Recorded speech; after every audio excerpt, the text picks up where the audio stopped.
کسی کو گھورنا، کسی پر ظلم کرنا، کسی کو ڈانٹنا، کسی کو جھڑکنا، اور جناب کہنا میں تو بہت سارا ذکر و اذکار بھی کرتا ہوں۔ ارے جس زبان سے اللہ اللہ کرتے ہو اسی زبان سے لوگوں کے دل بھی توڑتے ہو۔ اور یاد رکھیے گا، حقوق اللہ سے زیادہ سینسٹیو، حساس اور مشکل معاملہ جو ہے وہ حقوق العباد کا ہے، کیونکہ اللہ ناراض ہو جائے نا، وہ بڑا کریم ہے، وہ راضی بھی ہو جاتا ہے، وہ معاف بھی کر دیتا ہے۔ کوئی بندہ ساری زندگی نماز نہ پڑھے، کئی سال روزے نہ رکھے اور رو رو کر رب سے معافی مانگے، اللہ ایک توبہ قبول فرما لے، اس کے سارے گناہ معاف فرما دیتا ہے۔ کریم ہے نا، رحیم ہے، مگر اسی کا ایک انداز ہے، اسی کی مشیت ہے کہ اگر بندہ کسی بندے کو ستائے، اگر بندہ کسی بندے کے حق مار لے، اس کی کسی مخلوق پر ظلم کر دے، تو اب جب تک بندہ معاف نہیں کرے گا تب تک رب بھی معاف نہیں کرے گا۔ نمازوں میں بڑے پورے ہیں، روزے بھی رکھتے ہیں، حج بھی کرتے ہیں، عمرے بھی کرتے ہیں، تلاوت بھی کرتے ہیں، ذکر و اذکار بھی کرتے ہیں، بہت سارے ایسے ہوں گے جو مدنی کام بھی کرتے ہوں گے، بہت اچھی بات ہے۔ کوئی خدا نہ خواستہ یہ نہ سمجھے کہ یہ نہیں کرنا چاہیے، ضرور کرنا چاہیے، مگر نمازیں بھی پڑھنی ہے اور لوگوں کو ستانا بھی نہیں ہے، روزے پورے رکھنے ہیں مگر کسی کا مال دبانا بھی نہیں ہے، زکوٰۃ پوری دینی ہے مگر کسی کا حق دبا کر نہیں دینی ہے۔ سمجھیے بات کو، حقوق اللہ ضرور پورے کرنے ہیں مگر حقوق العباد کا خیال بہت زیادہ رکھنا ہے۔ میں اور آپ آج بیان میں یہ چیک کریں گے کہ میری ذات، ہر بندہ یہاں سوچے جو بھی مجھے سن رہے ہیں، کہ میری ذات لوگوں کے لیے راحت کا باعث ہے، کمفرٹ کا باعث ہے، آسانی کا باعث ہے، یا میری ذات لوگوں کے لیے تکلیف کا باعث ہے؟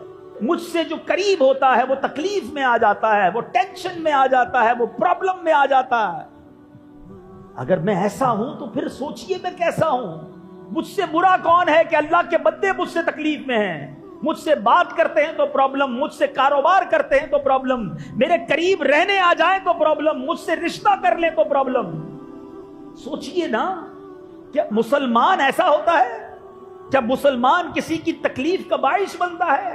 حقوق العباد کو پامال کرنے والا سوچ لے کہ ایک دن آنا ہے جب مظلوم کا ہاتھ ہوگا اور ظالم کا گریبان ہوگا، ایک ایک روپے کا جواب دینا پڑے گا، ایک ایک پیسے کا جواب دینا پڑے گا۔ اللہ کی قسم، اگر آج تم پر کسی کا حق آتا ہے، آج اس کے پاس جا کر دے دو، آج اس سے معافی مانگ لو، ٹال مٹول نہ کرو، اس کو ستاؤ نہ، کیونکہ اللہ دیکھ رہا ہے کہ تم نے اس کا حق دبایا ہے اور اسی کو تکلیف پہنچا رہے ہو۔ اگر کوئی شخص کسی کے 3 پیسے دبا لے، 3 پیسے کی آج کے دور میں حیثیت کیا ہے؟ 3 پیسے تو آتے بھی نہیں آج ہیں، لیکن صرف 3 پیسے کوئی کسی کے دبا لے تو قیامت کے دن ان 3 پیسوں کے بدلے 700 مقبول با جماعت نمازیں دینی پڑ جائیں گی۔ 3 پیسوں کے بدلے۔ اب حساب کر لے جس نے ہزاروں دبائے ہیں، حساب کر لے جس نے لاکھوں دبائے ہیں، حساب کر لے جس نے کروڑوں دبائے ہیں، حساب کر لے جس نے زمینیں دبائی ہیں، حساب کر لے جس نے یتیموں کے پیسے دبائے ہیں، حساب کر لے جس نے اپنی بہن کا وراثت سے حصہ دبا لیا ہے۔ اچھا، کچھ لوگ ہوتے ہیں جو حساب کتاب بھول جاتے ہیں، ہم سے کاروبار کیا یا ہم نے قرضہ دیا اور بیچارہ لینے والا ہی بھول گیا یا اس کا انتقال ہو گیا، بندہ کہتا ہے چلو بھول گیا تو سارے میرے ہی ہو گئے نا، انتقال ہو گیا، اب اس کے بچوں کو تو پتہ نہیں ہے، اسے نہیں پتا، اس کے بچوں کو نہیں پتا، وہ بھول گیا ہے مگر رب نہیں بھولتا۔ اللہ کے یہاں سب لکھا ہوا ہے، وہ دیکھ رہا ہے، تمہیں خود جا کر اس کا حساب چکتا کرنا ہوگا۔ معافی مانگیے، لوٹا دیجئے، کہیں بھی اگر آپ پر کسی کا حق آتا ہے تو لوٹائیے، دل دکھایا ہے تو معافی مانگ لیجئے۔ دن ہے معافی مانگنے کے، یہ دن ہے بندوں کو راضی کرنے کے۔ کاش میں اور آپ اپنی زندگی کا یہ مقصد بنا لیں کہ میری ذات سے کسی کو تکلیف نہ پہنچے۔ مسلمانوں کو تکلیف دینے والے غور سے سنیں، اللہ تعالیٰ پارہ نمبر 30 سورہ البروج آیت نمبر 10 میں ارشاد فرماتا ہے، بے شک جنہوں نے ایذا دی، ایذا کہتے تکلیف کو، بے شک جنہوں نے تکلیف دی مسلمان مردوں اور مسلمان عورتوں کو، پھر توبہ نہ کی تو ان کے لیے جہنم کا عذاب ہے اور ان کے لیے آگ کا عذاب ہے۔ تفسیر صراط الجنان میں مفتی قاسم صاحب اس آیت کریمہ کے تحت لکھتے ہیں بے شک وہ لوگ جنہوں نے مسلمان مردوں اور عورتوں کو اذیتیں دے کر آزمائش میں مبتلا کیا پھر اپنے اس عمل سے توبہ نہ کی تو ان کے لیے آخرت میں جہنم کا عذاب ہے اور ان کے لیے قبر میں بھی آگ کا عذاب ہے۔ کچھ لوگ کہتے ہیں یار میرا کوئی بگاڑ نہیں سکتا، میرا بڑا روب ہے، ہاں میرے خاندان میں میرے آگے کوئی بات نہیں کر سکتا، محلے میں میری ایسی بات ہے جو میں کہہ دوں وہ ہو جاتا ہے، میرے آفس میں میرا بڑا ہولڈ ہے، میں فلاں یونین کا بڑا ہوں، میں فلاں علاقے کا بڑا ہوں، میری جناب اپنے خاندان میں بڑی بات ہے۔ ٹھیک ہے آج آپ کے سامنے کوئی بولتا نہیں ہے، آپ جو کہتے ہیں مجبوراً لوگ کر لیتے ہیں، آپ انصاف کریں یا نا انصافی کریں لوگوں کو ماننا پڑتا ہے، مگر یہ آج ہے نا جب مرنے کے بعد اللہ کی بارگاہ میں جاؤ گے تو ان ظلموں کا کیا جواب دو گے، ان تکلیفوں کا کیا جواب دو گے، ان دل آزاریوں کا کیا جواب دو گے؟ بندہ کہتا ہے سامنے والا بس کچھ نہیں بگاڑ سکتا میرا کوئی۔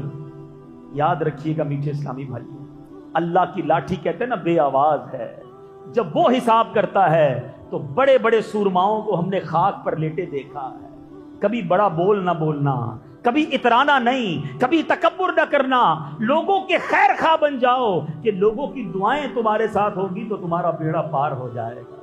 زندگی کا ایک مقصد بنائیے اسلامی بھائیوں کہ میں نے لوگوں کی دعائیں لینی ہیں، لوگوں کی ہائے نہیں لینی۔ جو دعائیں لیتے ہیں نا وہ کامیاب ہو جاتے ہیں، اور جو لوگوں کی ہائے لیتے ہیں، لوگوں کی بد دعائیں لیتے ہیں، تھوڑے عرصے تک تو شاید اونچے رہتے ہیں، پھر ایسے برباد ہوتے ہیں کہ ان کا نام لینے والا بھی کوئی باقی نہیں بچتا۔ نبی پاک نے مسلمانوں کو تکلیف نہ دینے کے بارے میں حدیث پاک میں کیا ارشاد فرمایا؟ میرے آقا فرماتے ہیں تم لوگوں کو اپنے شر سے محفوظ رکھو، یہ ایک صدقہ ہے جو تم اپنے نفس پر کرو گے۔ یعنی میں اگر کسی کو فائدہ نہیں پہنچا سکتا تو کم از کم میری ذات سے کسی کو تکلیف تو نہ پہنچے نا۔ ایک اور جگہ نبی پاک فرماتے ہیں کیا تم جانتے ہو؟ صحابہ سے پوچھا مسلمان کون ہے؟ صحابہ کرام نے عرض کی اللہ پاک اور اس کا رسول صلی اللہ تعالیٰ علیہ وسلم زیادہ جانتے ہیں۔ ارشاد فرمایا مسلمان وہ ہے جس کی زبان اور ہاتھ سے دوسرے مسلمان محفوظ رہیں۔ ارشاد فرمایا تم جانتے ہو کہ مومن کون ہے؟ صحابہ کرام نے عرض کی حضور اللہ پاک اور اس کا رسول صلی اللہ تعالیٰ علیہ وسلم بہتر جانتے ہیں۔ ارشاد فرمایا مومن وہ ہے جس سے ایمان والے اپنی جانوں اور مالوں کو محفوظ سمجھیں، اور مہاجر وہ ہے جو گناہ کو چھوڑ دے اور اس سے بچے۔ اب سوچئے کہ میں نے وہی شروع میں بات کی نا کہ میری ذات سے لوگوں کو امن فیل ہوتا ہے، سکون فیل ہوتا ہے، اپنے آپ کو محفوظ سمجھتے ہیں، یا ہم سے ٹینشن میں آ جاتے ہیں، ہم سے تکلیف میں رہتے ہیں، ڈرتے ہیں لوگ؟ نہیں میرے میٹھے اسلامی بھائیوں، اس سے برا مسلمان کون ہے کہ جس سے مسلمان ڈرتا ہو؟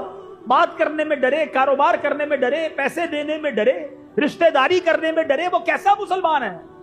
اللہ کے حبیب صلی اللہ تعالیٰ علیہ وسلم کے فرامین سنیے، میرے آقا علیہ الصلوۃ والسلام کیا فرماتے ہیں۔ اللہ کے حبیب نے فرمایا جیسا کہ ابھی ہم نے سنا کہ مسلمان وہ ہے جس کی زبان اور ہاتھ سے دوسرا مسلمان محفوظ رہے، ایک جگہ میرے آقا فرماتے ہیں ہر مسلمان کا خون، مال اور عزت دوسرے مسلمان پر حرام ہے۔ کسی کا مال نہیں لے سکتے، کسی کی عزت نہیں، کسی کا خون کیسے بہا سکتے ہیں، یہ حرام ہے۔ اور ایک اور جگہ اللہ کے حبیب فرماتے ہیں، اور یہ حدیث اللہ کرے آج یاد ہو جائے، مسئلہ حل ہو جانا ہے، یاد سمجھ لیں، بیان کا جس کو سینٹرل آئیڈیا کہیں نا، بہترین جو موڑ ہے، یہ بہترین حدیث ہے، اللہ کرے یاد ہو جائے، اور بڑی آسان حدیث ہے۔ میرے آقا فرماتے ہیں من آذا مسلمن فقط آذانی، جس نے کسی مسلمان کو تکلیف دی اس نے مجھے تکلیف دی۔ آگے فرمایا ومن آذانی فقط آذ اللہ، جس نے مجھے تکلیف دی اس نے اللہ کو تکلیف دی۔ اب ذرا سوچ لیجئے بات کدھر تک جائے گی، ہیں جو اپنے ملازم کو تکلیف دیتے ہیں، جو اپنی اولاد کو، اپنے رشتہ داروں کو، اپنے غریب پڑوسیوں کو اور عام مسلمانوں کو تکلیف دیتے۔ سوچئے آقا نے یہ نہیں فرمایا کہ جس نے اپنے کسی رشتہ دار کو تکلیف دی، کسی مسلمان کو تکلیف دی، آپ جانتے نہیں جانتے، تکلیف دینے کی اجازت نہیں ہے۔ لیکن آج پتہ ہی نہیں ہوتا، بس میں جاتے ہیں تو کسی مسافر کو تکلیف دے کر آ جاتے ہیں، कंडक्टर से लड़ाई करके आ जाते हैं। कंडक्टर अगर मुझे सुन रहा है तो वो मुसाफिर को बुरा भला कह रहा होता है, मुसाफिर को तकलीफ पहुंचा देता है। हर बंदा सोचे, अगर कोई पुलिस वाला बैठा है, पुलिस वाला ना जाने रोजाना कितनों को तकलीफ देता है, इसी तरह हमें अगर कोई पुलिस वाला रोक ले, चाहे गलती हमारी है, हम उससे किस अंदाज में बात करते हैं, किस लहजे में बात करते हैं। क्या वो इंसान नहीं है कि हमारे पास ये इख्तियार है कि जितनी गालियां देना है दे दो, जितना बुरा भला कहना है कह दो, गौर करते जाएं। दुकानदार ग्राहक को तकलीफ दे रहा है, ग्राहक दुकानदार को तकलीफ दे रहा है, उस्ताद शागिर्द को जलील करता है, शागिर्द उस्ताद के बारे में बुरा भला कह रहा है। आज किसी को ये एहसास ही नहीं है कि न जाने रोजाना मैं कितने मुसलमानों को तकलीफ दे रहा हूं। दोबारा हदीस दोहराता हूं, मन आज़ा मुस्लिमन, जिसने किसी मुसलमान को तकलीफ दी, मेरे आका फरमाते हैं उसने मुझे तकलीफ दी, और जिसने मुझे तकलीफ दी उसने अल्लाह को तकलीफ दी। कैसे जवाब देंगे, किधर जाएंगे? वैसे ही नेकियां नहीं है, वैसे ही सवाब करते नहीं है, वैसे ही आमाल नहीं है। और अगर क़यामत के दिन ये सारे लोग खड़े हो गए कि या अल्लाह इसने गाली दी थी, ए अल्लाह इसने जुल्म किया था, मौला इसने माल दबाया था, ए अल्लाह इसने मुझे सबके सामने जलील किया था, ए रब इसने मेरी जमीन दबा ली, ये मुझे सबके सामने सताता था, उस दिन क्या करोगे? आपको पता है, सिर्फ घूर कर देखना, मारना, गाली देना, डांटना तो दूर की बात है, जो नजरों से सताते हैं, नजरों से डराते हैं। सुनो, अल्लाह के हबीब फरमाते हैं, जो अपने भाई की तरफ डराने वाली नजरों से घूरे, अल्लाह उसे कयामत के दिन डराएगा। ए लोगों को डराने वालों, ए रोब जमाने वालों, ए जुल्म करने वालों, बड़े खुश होते हो ना, मेरे सामने निगाहें नहीं मिला सकता कोई, नीची निगाह कर दो। रोब ऐसा होता है, इतना तकब्बुर होता है कुछ लोगों में, कहते हैं नीची निगाह करके बात करो, मेरे सामने देख क्या रहे हो, पता नहीं कौन है तुम्हारे सामने, मुझे पहचानते नहीं मैं कौन हूं, तुम्हारा बेड़ा गर्क करके रख दूंगा, तुम्हारी नस्लों को तबाह करके रख दूंगा। ये बोल अदा करते वक्त खौफ नहीं आता? ये जुमला हदीस का कितना डराने वाला है कि जो आज मुसलमान को नजरों से डराएगा, अल्लाह कयामत के दिन उसे डराएगा। अरे जब रब ही नाराज हो गया, अल्लाह ने कयामत के दिन बख्शने के बजाय, माफ करने के बजाय, रहमत करने के बजाय अगर मुझे डराना फरमा दिया, डराने का हुक्म दे दिया, तो जाएंगे किधर? उसके सामने कैसे खड़े हो सकोगे? नहीं मीठे इस्लामी भाइयों, हमारा काम डराना नहीं है, हमारा काम रोब झाड़ना नहीं है, हमारा काम तकब्बुर करना नहीं है। हम अल्लाह के आजिज़ बंदे हैं। अगर अल्लाह ने कोई मकाम दे दिया है, कोई इज्जत दे दी है, कोई शोहरत दे दी है, तो अपने भाइयों के साथ अच्छा बर्ताव करो, नर्म हो जाओ, उनकी मदद करो। क्यों सताते हो लोगों को, क्यों डराते हो? आज जो वालिदैन मुझे सुन रहे हैं, याद रखिए, वालिदैन को भी इजाजत नहीं है कि अपने बच्चों को खामा खाई सताएं, सबके सामने जलील करें। लिमिट होती है हर चीज की। शौहर मुझे सुन रहा है, आपके पास कोई इख्तियार नहीं कि जब चाहे बीवी को जलील करें, जब चाहे बीवी को बुरा भला कहें, जब चाहे उसका दिल तोड़ दें। आप जाते हैं, वो बेचारी कमरे में तकिए पे मुंह रख के रोती रहती है, करे क्या, बीवी हो गई है, शादी हो गई है, किधर जाए, जालिम शौहर है, सह रही है। मगर एक दिन तो आएगा ना जब अल्लाह की बारगाह में पेश होना होगा। यही बीवी खड़ी हो गई तो क्या मुंह दिखाओगे? बच्चे ही खड़े हो गए अल्लाह की बारगाह में कि या अल्लाह, ये बाप शराब पीकर रोज आकर हमारे घर में गालियां देता था, किधर जाओगे? पड़ोसी अगर खड़े हो गए अल्लाह की बारगाह में, किधर जाएंगे? अगर भाई बहन आ गए कि या अल्लाह, हमारा बड़ा भाई था, वालिद के इंतकाल के बाद सारे माल पर कब्जा कर लिया, हमें कोई हिस्सा नहीं दिया, हम बड़े भाई के सामने कुछ ना बोल सके, उस दिन एक एक पाई का हिसाब देना पड़ेगा। यही भाई बहन अल्लाह की बारगाह में खड़े हो गए तो क्या जवाब दोगे?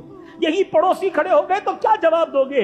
आपका मुलाजिम, गरीब मुलाजिम, जिसको पता है कि सेठ को कुछ भी सामने जवाब दूंगा तो नौकरी से निकाल देगा, बेचारा सर झुका के गालियां भी सुनता है, गलती नहीं होती फिर भी तुम उस पर गुस्सा करते हो, छोटी सी गलती होती है फिर भी बुरा भला कहते हो। वो गरीब आदमी है, उसे पता है कुछ भी कहूंगा कि साहब मेरी गलती नहीं है, और गालियां देगा, ज्यादा बोलूंगा तो थप्पड़ मार देगा, नौकरी छोड़ नहीं सकता, छोटे छोटे बच्चे हैं। अरे वो गरीब आज अकेला है, मगर कल रब की बारगाह में रब उसके साथ होगा।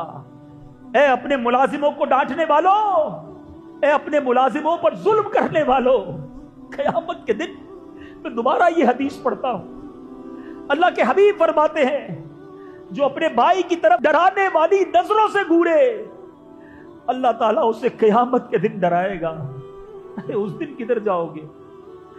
आज माफी मांग लो, आज लोगों को सताना छोड़ दो। इसी तरह कई लोग अपने ससुराल वालों को सताते हैं। रोज नई डिमांड है। लड़की का बाप गरीब है, बेचारे के पास पैसे नहीं है। मैं ऐसे घरानों को भी जानता हूं कि अपनी बच्ची की शादी करने के लिए माँ बाप ने अपना घर बेचा, खुद किराए के घर में चले गए, क्योंकि लड़के वालों की डिमांड पूरी करनी थी। तुफ है ए नौजवान, तुम पर तुफ है कि तेरी शादी के लिए तेरे सास और ससुर किराए के घर में चले गए। शर्म ना आई तुझे डिमांड करते हुए कि गाड़ी दोगे तो शादी करूंगा, इस मॉडल की स्कूटर दोगे तो जहेज में मैं शादी करूंगा, फला पैसे दोगे तो शादी करूंगा। शादी कर रहे हो, सौदा कर रहे हो। गरीब माँ बाप हैं, फंस गए हैं रिश्ता करके। अब बच्चे की विलादत का वक्त आया, एक और डिमांड आई कि अब पहले बच्चे की विलादत का खर्चा भी ससुराल वाले देंगे। अरे उनको अपने खाने पीने के लाले हैं, दूसरी बच्ची की शादी करनी है, मगर पहले दामाद की और पहले ससुराल वालों की डिमांड ही खत्म नहीं हो रही है। अगर मुझे कोई ससुर सुन रहा है, लड़के का बाप सुन रहा है, लड़की की माँ सुन रही है, आज तुम डिमांड करके सामने वालों को तकलीफ पहुंचा रहे हो। रिश्वत है। उलमा कहते हैं इस तरह की डिमांड करना रिश्वत हराम है।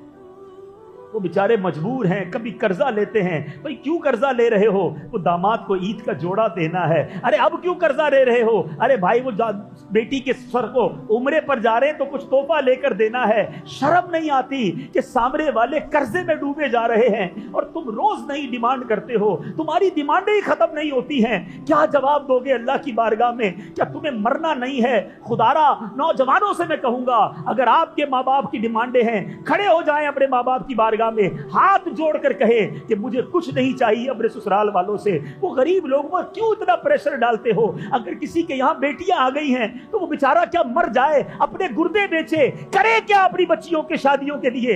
आज लोग हैं कि इनकी डिमांडें खत्म नहीं होती है। खुदारा ना करो ऐसा। फिर हदीस सुनाता हूं, मन आजा मुस्लिमन, याद रखो मेरे आका कहते जिसने किसी मुसलमान को तकलीफ दी, उस मुसलमान में तुम्हारा ससुर भी है, तुम्हारी सास भी है, तुम्हारी बच्चों की अम्मी भी है।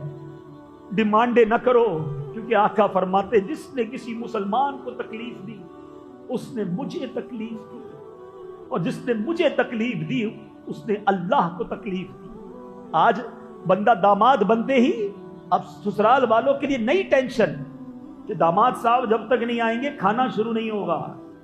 खाना सबसे पहले इनको देना है, गरम गरम देना है, ज्यादा देना है, वरना बाद में कहेंगे ससुराल वालों ने ख्याल नहीं रखा है। 2 बंदे एक्स्ट्रा दावत पे ड्यूटी लगाई जाती है। भाई तुमने किसी को नहीं देखना है, तुमने सिर्फ हमारे दामाद को देखना है, इसको खाना टाइम पे दे देना। वो दामाद सोचे कि मैं अपने ससुराल वालों के लिए आसान हूं या कितनी बड़ी तकलीफ हूं। जब दावत होगी उनको यही टेंशन। मुसलमानों में आपसे पूछता हूं नौजवानों कि क्या हम अपने रिश्तेदार, अपने ससुराल वालों के लिए टेंशन नहीं है? मुसलमान टेंशन नहीं होता, मुसलमान तकलीफ देने वाला नहीं होता। वही उसी तरह उन्हें बावर करा दो कि जिस तरह आपके और बेटे हैं, जिस तरह आपकी और औलाद है, मैं भी आपकी औलाद हूं, मेरी टेंशन मत लीजिएगा। कभी ताखीर हो जाए तो दावत में खाना मत रोकिएगा, मैं आ जाऊं तो मेरा ज्यादा ख्याल की फिक्र मत कीजिएगा, मैं आपका बच्चा हूं। बताओ उनके दिल से तुम्हारे लिए कैसे दुआ निकलेगी।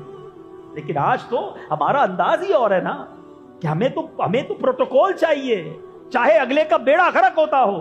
ऐसी कितनी मिसालें हैं। मीठे इस्लामी भाइयों, आज एक बात को तय करके जाइए, आज एक सच्चा पक्का जहन बनाकर जाइए कि आज के बाद मेरी जात से किसी को तकलीफ नहीं पहुंचेगी। देखो इस पे नियत करनी पड़ेगी। मारे जाएंगे, फंस जाएंगे, बहुत सारी नमाजें हों, बहुत सारे रोजे हों, बहुत सारे हज और उम्रे हों, और अल्लाह के बंदे हमसे नाराज हों, तकलीफ में हों, टेंशन में हों। आप पता है जो ऐसे लोग होते हैं ना, टेंशन देने वाले, तकलीफ देने वाले, झाड़ने वाले, उनके मरने के बाद उन्हें कोई याद नहीं करता। बल्कि कुछ लोग तो ये कहते होंगे यार जान छूट गई यार, इतना तंग करता था, इतना सताता था। ऐसे बंदे बनकर मरोगे तो क्या मरोगे। ऐसे रहो कि सारी दुनिया से आप, जितने लोग आपसे मिले सब आपसे मोहब्बत करो, किसी का ख्याल रखो, किसी की दुआएं लो, किसी की खिदमत करो। दुनिया से जाएं तो लोग हाथ उठाकर दुआ करें कि या अल्लाह बड़ा مہربان بندہ تھا، بڑا خیال رکھنے والا تھا، ہماری بڑی خدمت کرتا تھا، اے اللہ اس کی مغفرت فرما دے۔ پیچھے لوگوں کی دعائیں تو ملے نا۔ سوچئے کہ کیسی لائف ہم گزار رہے ہیں، ہمارے دنیا سے جانے کے بعد لوگوں کو تکلیف ہوگی یا راحت ہوگی؟ بزرگان دین بڑی پیاری بات کرتے ہیں، بندہ جب دنیا میں آتا ہے نا، بچہ روتا ہوا آتا ہے نا، جب بچہ روتا ہے تو لوگ ہنستے ہیں، فرماتے دنیا میں آتے ہو تو تم رو رہے ہوتے ہو اور لوگ ہنس رہے ہوتے ہیں، مگر دنیا سے ایسے جانا کہ تمہارے چہرے پہ مسکراہٹ ہو اور لوگوں کی آنکھوں میں آنسو ہو۔ کیا بندہ تھا جو چلا گیا، کیسا شخص تھا ہمارا مہربان، ہمارا خیال رکھنے والا، جب ملتے دعائیں دیتا، جب ملتے حوصلہ بڑھ جاتا تھا، مگر کیا ایسی زندگی ہم گزار رہے ہیں؟ سوچنے والی بات۔ تو آج غور کر لیجئے کہ میں اپنے رشتہ داروں کے لیے، اپنی فیملی کے لیے، اپنے پڑوسیوں کے لیے، اپنے دوستوں کے لیے، مسجد میں آتا ہوں تو نمازیوں کے لیے، دعوت اسلامی کا کام کرتا ہوں تو اپنے ساتھ مدنی کام کرنے والوں کے لیے میں ٹینشن ہوں، یہ میری وجہ سے انہیں سکون ہے؟ چیک کیجئے اپنے آپ کو، اور اگر واقعی آپ کو یہ احساس ہے کہ واقعی یار میری وجہ سے لوگ ہیں بڑی ٹینشن میں، تو اپنے انداز کو بدلیے، آسان ہو جائیے، نرم ہو جائیے، تکلیف دینے والے نہ بنیے۔ بس آج پکی سچی نیت کر لو کہ اللہ کا کوئی بندہ، کوئی بندی، کوئی انسان مجھ سے ناراض نہیں ہوگا، میں ناراض نہیں کروں گا، میں تکلیف نہیں دوں گا، اور اگر دے چکا ہوں تکلیف تو معافی مانگ لوں گا، راضی کر لوں گا، کیونکہ ادھر راضی کرنا آسان ہے، ادھر مارے جائیں گے۔ اب میں آپ کو 2-3 ایگزامپلز بتاتا ہوں، ہو سکتا ہے ابھی بھی کسی کے ذہن میں آ رہا ہو کہ یار میں تو تکلیف نہیں پہنچاتا، میں تو کسی کو، مسلمان کو پریشان نہیں کرتا۔ اصل میں یہ بھی بڑا مسئلہ ہے کہ جو تکلیف پہنچانے والے ان کو لگتا ہے میں تو کرتا ہی کچھ نہیں۔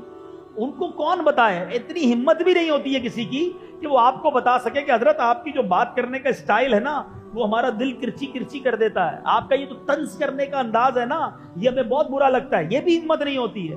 کس کی مجال ہے کہ جو تجھ کو بتا سکے؟ ہمت ہی نہیں ہوتی، کیونکہ اب یہ بتائیں گے تو اور برا بھلا کہیں گے، اور ستائیں گے، اور ڈانٹیں گے۔ سوچیے آپ، ایسے کئی شوہر ہیں کہ بیوی 3 دن تک انتظار کرتی ہے کہ شوہر کا موڈ ٹھیک ہو جائے پھر بات کروں۔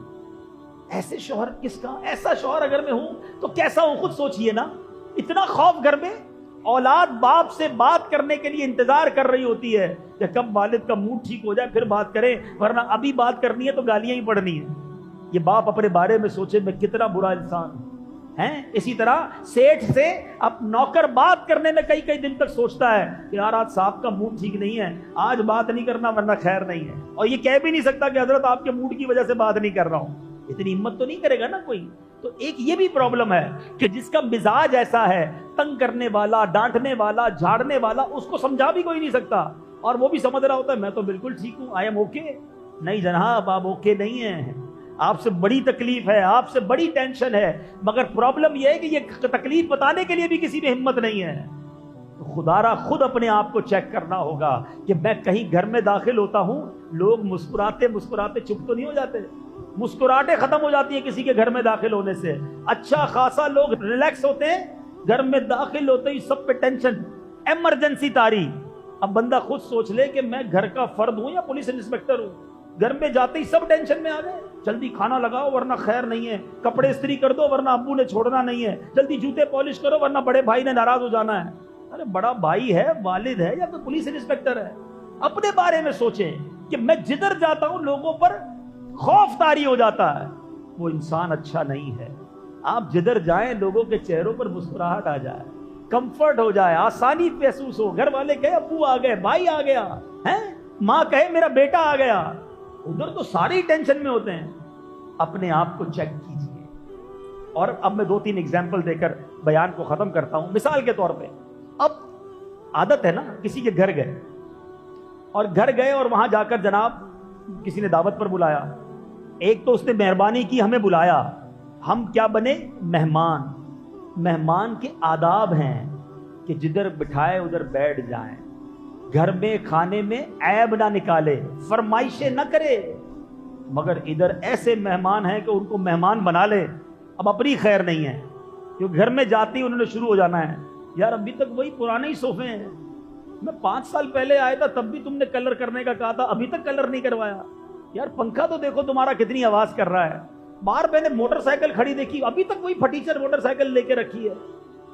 अरे भाई बंदा बोले मैंने आपको खाने के लिए बुलाया है, अपने घर का इंस्पेक्शन के लिए नहीं बुलाया। अच्छा अब जब खाना आया तो नहीं यार मैं तो चावल नहीं खाता, अब साहब के लिए रोटी ढूंढ के लाओ। मैं तंदूर की रोटी से परहेज करता हूँ, स्लाइस खाता हूँ, अब स्लाइस घर में नहीं है उसके लिए स्लाइस लेकर आओ। मैं अच्छा कोल्ड ड्रिंक का इंतजाम नहीं है मगर पहले ही कह दिया मैं तो डाइट बोतल पीता हूँ, चलो भाई अब वो शर्मिंदा भगा रहा है किसी को डाइट बोतल। हालांकि होना ये चाहिए कि जो दस्तरखान पर आ गया उसके सिवा कुछ न मंगवाए, हो सकता है वो घर में ना हो।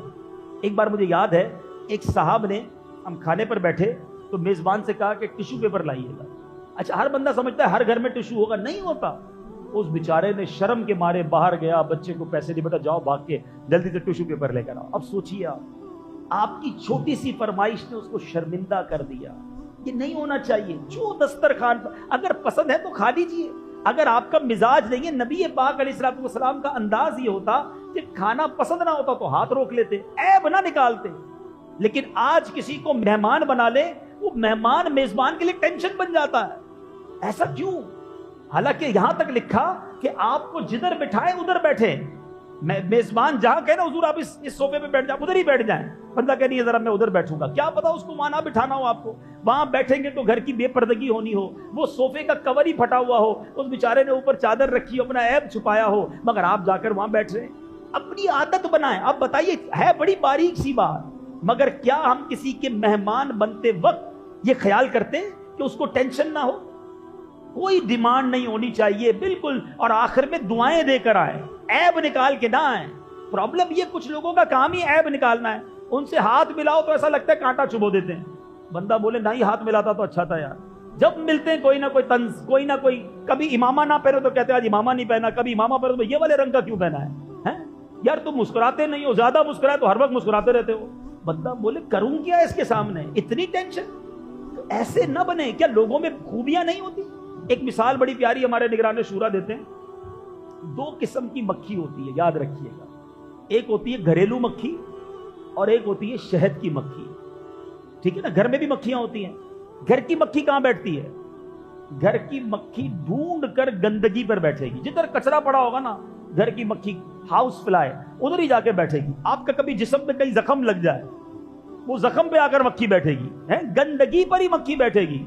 और शहद की मक्खी कहां बैठती है? फूलों पे जाकर। आप बने शहद की मक्खी, जिसमें जो खूबी है उसको बयान करें, लोग आपसे खुश होंगे। यार आप माशाल्लाह बयान बड़ा अच्छा करें, आप मुस्कुराते बड़ा अच्छा हैं, आपका इमामा बड़ा प्यारा है, यार आप माशाल्लाह मैंने देखा पाबंदी से मस्जिद में आते हैं। खुश होगा ना इंसान, तारीफ करोगे तो। है मस्जिद में 5 वक्त आता है, उसको कहेंगे लेट क्यों आते हो यार, टाइम पे आया करो। अरे आ तो रहा है, उसमें भी तुम्हें प्रॉब्लम है। यानी तंज ही करना है, ऐब ही निकालना है, तो प्रॉब्लम तुम्हारे अंदर है कि तुम्हें नजर ही ऐब आता है, तुम्हें कोई खूबी नजर नहीं आती। अपना इलाज करवाओ। इसी तरह किसी मरीज की इयादत करने जाएं, सवाब का काम है। बंदा कहता है यार मैं सुन्नत पर अमल करने जा रहा हूं, जरूर जाइए, मगर मरीज की इयादत के भी तो आदाब है ना। मरीज की इयादत के आदाब क्या है कि उसके पास जाएं तो उसकी हौसला अफजाई करें, उसको दुआएं दें। कुछ लोग मरीज के पास जाकर उसको मजीद बीमार करके आ जाते हैं। यार तुम तो मुझे बहुत बीमार लग रहे हो, तुम्हारी बीमारी तो बहुत बड़ी लगती है, अल्लाह खैर करे, पता नहीं क्या होगा। बंदा कहे यार ये मेरे को मारने आया है या मुझे दुआ देने के लिए आया है? यानी जाकर मरीज को भी तकलीफ। ओ हो, इतनी ड्रिपें, इतनी सारी दवाइयां, हो क्या गया तुमको? अल्लाह के बंदे, मरीज को जाकर हौसला देना होता है कि आप फिक्र ना करें, सब खैर हो जाएगी, अल्लाह बेहतर करेगा, घबराना नहीं, मैं भी आपके लिए दुआ करूंगा, इंशाअल्लाह सब बेहतर हो जाए। ये अंदाज की बजाय उल्टा टेंशन। मना है कि मरीज के सामने ऐसा मुंह भी ना बनाए कि जिससे मरीज को तकलीफ हो। लेकिन ये आदाब पढ़े किसने हैं? और बाहर निकल के कहते हैं यार मैं तो सुन्नत अदा करके आया हूं। भाई आप तकलीफ देकर आए हैं उसको। फिर इसी तरह इयादत के आदाब में ये लिखा कि बंदा मुख्तसर वक्त के लिए बैठे। मरीज ज्यादा बातें नहीं कर सकता, उसको आराम करना होता है, बाज़ औक़ात उसको लिबास चेंज करना होता है।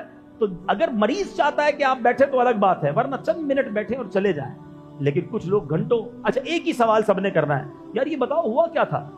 अब वो बेचारा पूरी स्टोरी सुनाए कि उसको, अभी एक गया दूसरे को, फिर दूसरे का भी यही सवाल होगा, यार तुम्हें हुआ क्या है? कभी कभी तो जी चाहता है मोबाइल में रिकॉर्ड करके रख ले, जो आए प्ले कर दे, ये हुआ था भाई, पूरा सुन लो। अच्छा फिर दूसरा सवाल, डॉक्टर ने दवाइयां कौन सी दी हैं? بھائی تم کوئی ڈاکٹر ہو, کوئی MBBS کیا ہو, کیوں بتاؤں تم کو دوائیاں کون سی دی ہیں, اچھا علاج کیا چل رہا ہے, ڈرپ کون سی لگائی ہے, ساری فائلیں کھولتے ہیں. ارے بھائی تمہیں پڑھنے آتا نہیں, فائل میں لکھا کیا, خامخواہ ڈاکٹر بننا ہے, روب جھاڑنا ہے. تکلیف ہے یہ ساری چیزیں. سوچئے آپ, جب ابھی سمجھ نہیں آ رہا, جب آپ بیمار ہوئے ہوں گے اور آپ سے یہ سوال بار بار کیا جائے گا تو کتنی تکلیف ہوتی ہے. اچھا اس کے بعد کھڑے ہی نہیں ہوں گے, بیٹھے بندہ کروٹ بدلنا چاہ رہا ہے, سونا چاہ رہا ہے, مگر وہ کھڑے ہی نہیں ہو رہے. یہ بھی مریض کی تکلیف کا باعث ہے. ایک بزرگ کے بارے میں آتا ہے, کچھ لوگ ان کی عیادت کرنے کو گئے, وہ کھڑے ہی نہ ہوں, بیٹھے رہے, اور لوگ آئے وہ بیٹھے, دوسرے آئے وہ بیٹھے. تو وہ کہتے ہیں حضور لگتا ہے کہ آپ کو تکلیف ہو رہی ہوگی, کافی سارے لوگ آ رہے ہیں, آپ کہیں تو میں کنڈی لگا دوں دروازے کی. کہا بیٹا بالکل کنڈی لگا دو, مگر باہر سے لگا دو. کہنے کا مقصد یہ تھا کہ تم بھی باہر جاؤ اور باہر سے کنڈی لگا دو. تو یہ بھی ہمیں احتیاط ہونی چاہیے کہ بعد میں مریض کو ہی نہ کہنا پڑے حضرت آپ بھی جائیں, مجھے آرام کرنی ہے.